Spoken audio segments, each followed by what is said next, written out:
Hello guys, welcome back to my channel. I hope you all are good. So मेरा आज IBPS PO का second shift में exam था। So I have just come here for the my review. कैसा मेरा रहा, मतलब पहले सीक्वेंस इस टाइप के आया है। सेकंड शिफ्ट थी मेरी 10:30 AM वाली, तो रीजनिंग, इंग्लिश, क्वांट ऐसे ओपन हो रहा है। एंड सीरियसली गाइस, एग्ज़ाम से बाहर निकलने के बाद मुझे ऐसा लग रहा था कि मेरा सही हुआ है, बट जैसे मैं लोगों के अटैम्प्ट्स देख रहा हूँ अपना, मैं थोड़ा लो फील कर रहा हूँ ना, बिकॉज़ बंदों के बहुत अच्छे अच्छे अटैम्प्ट्स हैं। I don't know. पहले मैं रिव्यू बताता हूँ आपको। रीजनिंग सेक्शन की बात करते हैं। 3 सिलॉगिज़्म आए थे इसमें, शायद आंसर मुझे याद नहीं है। बोथ भी आ रहा था, सिंगल भी आ रहा था, एक का पता नहीं क्या आ रहा था। ब्लड रिलेशन भी मुझे थोड़ा अटपटा सा लगा, बट समहाउ मैंने किया है। आंसर आप लोगों को याद होगा तो बताइएगा। बैकवर्ड फॉरवर्ड का मैरिनेट वर्ड था आई गेस। सो इसमें ई से आई की तरफ जाएगा, FGHI। सो एक ही सिंगल बन रहा था। उसके बाद फिर ऑड वन वर्ड आउट, ऐसे कुछ ऐसे अल्फ़ाबेटिकल थे, तो आई थिंक ये H वाला था आंसर, क्योंकि औरों में से एक डिजिट, मतलब एक अल्फ़ाबेट का अंतर आ रहा था लास्ट से, इसमें 2 आ रहा था। और एक वर्ड था, 4 वर्ड से क्या बनेगा। कंडीशन ये गिवन थी कि लास्ट का जो लेटर है वो आर से एंड नहीं होना चाहिए। सो मुझे 2 वर्ड दिखे, रोम और मोर। सो मोर देन वन लगा के आ गया मैं। जेड या जो भी था उसमें, जेड ही था शायद मोर देन वन में। एंड पज़ल की बात करते हैं, फ्लोर बेस आई थी जिसमें POQ फ्लैट पे थे। आई थिंक ऐसी आई थी, ए ऐसा बन रहा था शायद, ए फिर लास्ट में ए, ऐसा कुछ था, ध्यान नहीं आ रहा है। ऐसी कुछ आया था क्या गाइस, आपको बताइएगा। शायद ठीक ही होगी। 14 रो बेस्ड आई थी। 7 फर्स्ट रो में बैठे थे facing north, and second row facing south. So और स्टैक वाली पज़ल और सिटी वाली ये मेरी मिस हो गई, बिकॉज़ टाइम का इशू था और थोड़ा लेंथी लग रहा था, समझ नहीं आ रहा दोनों में से कौन सा करूँ। 1.5 मिनट मैंने खाली इसमें वेस्ट कर दिए और हुआ भी नहीं। एक जो ये क्वेश्चन आया था गाइस, जैसे A is greater than B, C, ये टॉलर वाली पज़ल आई थी। इसमें क्वेश्चंस थोड़े सही थे। C और D का जैसे गिवन था डेटा, तो फिर A और E का पूछा था। फिर इसका आता नहीं है वो, A + D = 169, so find out this करके, मतलब ईजी था ये, मतलब हो गई थी। बच्चों के इसमें आराम से 30s में जा सकते हैं, बट मेरे 25 हुए हैं अटैम्प्ट इसमें रीजनिंग में। फिर बात करते हैं इंग्लिश सेक्शन की, जो मेरा सबसे ख़तरनाक पोर्शन है। पैसेज की बात करते हैं। पैसेज में मैं इस बार ध्यानपूर्वक कर रहा था। सो पैसेज के ना 3 क्वेश्चन में मुझे बताइएगा। एक क्वेश्चन का आंसर क्या ये आया था गाइज़ आप लोगों का, जिसमें यू के बारे में पूछा था, कंट्री यू, तो क्या वो रिसेशन के स्टेटमेंट के लिए पूछा था, तो it is a continent to enter recession, ये वाला होगा ना इसमें। तो मुझे 2 में डाउट था, एक इसमें और एक it is a developed country to go into recession. अब मुझे बताइएगा ये वाला सही है कि वाला, मैंने तो ये मार्क किया है। और एक में पूछा था SME और ईमेल्स के बारे में, कि इनमें से क्या क्या होता है वो। मैंने 3 ऑप्शन लगाए, A, C एंड B। 2 तो साफ साफ दिख रहे थे, A और C। B में मुझे डाउट था, बट मैंने अपने बगल वाले से पूछा तो ही सेड B भी होगा, हाई वैल्यू करके, है ना। एक हाई वैल्यू था, एक S करके कुछ था गाइस, मुझे याद नहीं आ रहा, मतलब ABC था। और सिनोनिम वाला मेरा मिस हो गया। लास्ट का पूछा था सिनोनिम्स क्या होगा, वो शायद मैं कर लेता, इसलिए एक मार्क्स का मैं इसमें कहूँगा कि मेरा मिस हो गया। बाकी क्वेश्चंस तो मैं बहुत ध्यानपूर्वक ही करता, बट ये है कि ओवरऑल ठीक था। हाँ, क्लोज टेस्ट की बात करते हैं। क्लोज टेस्ट में एक गाइस बताइएगा, स्वे और ट्रैप्स में से आपने क्या किया। टू ट्रैप्स वोटर होगा या टू स्वे वोटर्स होगा। To traps voter, to trap होता है वोटर, ट्रैप्स मुझे पता नहीं, मुझे ग्रामेटिकली मिस्टेक लगाई इसमें। सो इसमें मैं थोड़ा डाउट हूँ। बाकी 3 क्या थे मुझे बिल्कुल ध्यान नहीं आ रहा। आपको अगर याद है तो क्लोज टेस्ट प्लीज़ रिमाइंड करवाइएगा, क्योंकि ऐसे ही मतलब सेक्शनल निकल जाए बस। और इस सेंटेंस रीअरेंजमेंट का एक का मुझे डाउट लग रहा था ना, इसमें काफ़ी लोगों ने नॉन ऑफ दी अबव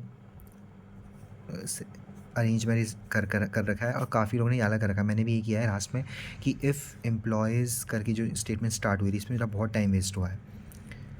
शायद इसलिए मेरे पैस के क्वेश्चन में और नहीं देख पाया, है ना। एरर के 3 क्वेश्चन थे, उसमें मैंने सिर्फ एक ही मार्क किया है, इसमें मैं थोड़ा श्योर लग रहा था। और हाँ, एक 4 ऐसा क्वेश्चन आए थे, ऐसे स्टेटमेंट था, बोल्ड में लिखा था ना, इन अ इन अ बिड टू। सो इसमें मुझे बताइएगा इसका मतलब क्या था। मतलब we are in a hopeful, hopeful condition के लिए मैंने इसको लिखा है। फिर मैंने शायद इसको मार्क फॉर रिव्यू कर दिया था। अब मैंने मार्क किया ही नहीं, किया है मुझे क्योंकि इसमें डाउट था। बाकी तो आई गेस सारे ठीक ही, मतलब साफ-साफ दिख रहा था उनकी मीनिंग, है ना?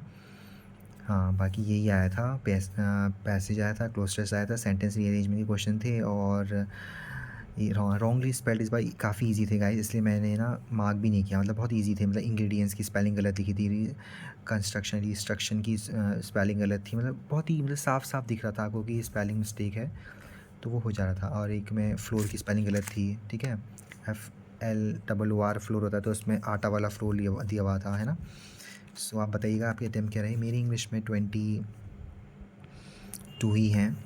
एक और हो जाता तो शायद सही रहता, बट कोई नहीं, मुझे इसका दुःख नहीं है। मुझे दुःख है तो क्वांट का, बिकॉज़ क्वांट में एक DI का क्वेश्चन मैंने मिस कर दिया था, लेंथी है। उस चक्कर में मैं ये मिसलेनियस क्वेश्चन करने लग गया अर्थमेटिक का, जिसमें ना U+V, मतलब U और V, मतलब मैं स्पीड ऑफ करंट और बोट की लेता हूँ, तो 30 निकल गई थी, मतलब डाउन स्ट्रीम की। अप स्ट्रीम की मेरी 140/13 आ रही थी। सो मेरा पॉइंट में आ रहा था वैल्यू, आंसर भले ही पॉइंट में था, मैंने इतना ध्यान नहीं दिया, बट मैं निकालने लगा स्ट्रीम की, तो मैंने कहा कहीं गलत तो नहीं होगा, इसलिए फिर मैंने इसको मिस कर, मतलब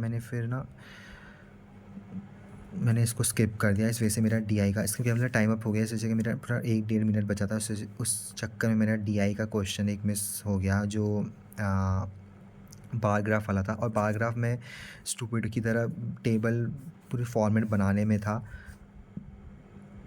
तो आराम से ईज़िली हो जा रहा था क्वेश्चन ना। जैसे उसमें लिखा था कि बेक्ड पूछा हुआ था, लाइक मैं आपको बताता हूँ, जैसे बार ग्राफ होता है, इसमें ABCD बेक गिवन था, और यहाँ पे था कि सोल्ड, उस बेक परसेंटेज में कितने सोल्ड हैं, और हमें डेटा आंसर पूछा था अनसोल्ड का। उसमें एक क्वेश्चन मेरा इतना टाइम लगा गाइस, मैंने 4 मिनट वेस्ट कर दिए, यू वोंट बिलीव। बिकॉज मैंने जब देखा ना 14 से 10 में मेरे क्वेश्चन 12 ही हुए थे, जबकि फिर मैंने फटाफट स्किप किया, और लास्ट में मैंने इसको स्किप तो किया ही। सो मेरा टाइम वेस्ट भी हुआ इस चक्कर में। शायद मैं 1-2 और मिसलेनियस कर पाता, बिकॉज मिसलेनियस ईजी थी। बच्चों के इसमें 30+ तक अटैम्प्ट है गाइस, 29 और 33 तो मैंने एक ही बंदे के अटैम्प्ट सुने, और मैं थोड़ा शॉक्ड हो गया कि मेरी शिफ्ट इतनी ईजी थी। अगर इसमें नॉर्मलाइजेशन ना हो जाए, बिकॉज क्वेश्चंस आए थे, अप्रॉक्सीमेशन आया था। हाँ, क्वाड्रेटिक में एक मेरा और गलत हो गया, इसका बताइएगा। जो मुझे ना, मैंने ध्यान ही नहीं दिया कि x² के आगे कोफिशिएंट गिवन था 11। अब 11 दिया था, तो ऑब्वियसली बात दूसरे में इंटू, मतलब डिवाइड में जाएगा, उसमें डिवाइड में। अब उसका आंसर पता नहीं क्या आ रहा था मुझे, अब एक तो मैं गलत मान के चल रहा हूँ, इसमें गलत होगा। बाकी अप्रॉक्सीमेशन ईजी थी। DI का, हाँ, एक क्वेश्चन मैंने ये मिस करा। इसमें एक डेटा गिवन था ना, इस वाले का मिस नहीं किया, सॉरी, मैंने इसका किया टैबुलर का, जिसमें एम्प्लॉयमेंट की गिवन थे, लाइक ABCD, उसमें उनका A और B का, ये 4 कुछ थे यहाँ पे, मतलब गिवन था। तो उसमें, हाँ सॉरी, यहाँ पे ये वीक्स थे, मंडे, ट्यूसडे, वेडनेसडे, थर्सडे, और A और B का डेटा गिवन था। उसमें ये पूछा गया था कि, मतलब उसमें ना लिखा था कि एक में फ़ीमेल, वेडनेसडे में कोई है ही नहीं, तो उसने पूछा था फिर वेडनेसडे टू ट्यूसडे का डेटा। उसमें मेरा बहुत टाइम वेस्ट हुआ, वो मेरा नहीं आया, पता नहीं कैसे होगा, मुझे समझ नहीं आया उसका क्वेश्चन। तो मतलब DI थोड़ी थी कन्फ्यूजिंग, डायरेक्ट आंसर नहीं थे, आई वुड से। सो बाकी फिर भी गाइस थोड़े और अटेम्प्ट हो सकते थे। हाँ, पार्टनरशिप का एक आंसर मेरा 30,000 ऐप का बताइएगा, ये आएगा x की वैल्यू, a की वैल्यू, और एक एज का, जिसमें प्रिक्स की एज पूछी थी, तो उसकी एज 15 आई, मतलब 24 - 9 करेंगे ना, तो तो that would be presage, एक ही आया। बाकी तो अप्रॉक्सीमेशन तो ईजी थे, सिंप्लीफिकेशन नहीं थे, ना नंबर सीरीज कुछ नहीं था। क्वाड्रेटिक इक्वेशन का इक्वेशन गलत, बहुत गुस्सा आ रहा है गाइस, ऐसी सिली मिस्टेक मैं कैसे कर सकता हूँ, like being experience of banking, no 11 था, अब उसका आंसर पता नहीं क्या रखा, बस लकी बचा सकता है। वैसे मेरे केस में तो काम नहीं करता। सो या that's all for the review. So 2 share your attempts, तो इसलिए मेरे क्वांट के अटैम्प्ट्स बहुत कम हुए हैं, 21 ही हो पाए। सो ओवरऑल अटैम्प्ट 68 हैं, होप कट ऑफ क्लियर हो जाए इस बार। बाकी या यू गाइस ऑल्सो टेल क्या रहा आप लोगों का स्कोर, मतलब sorry attempts.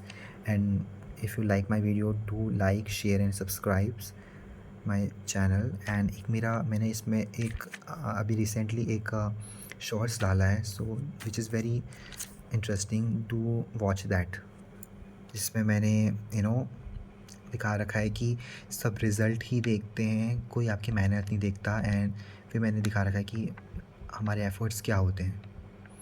Thank you guys.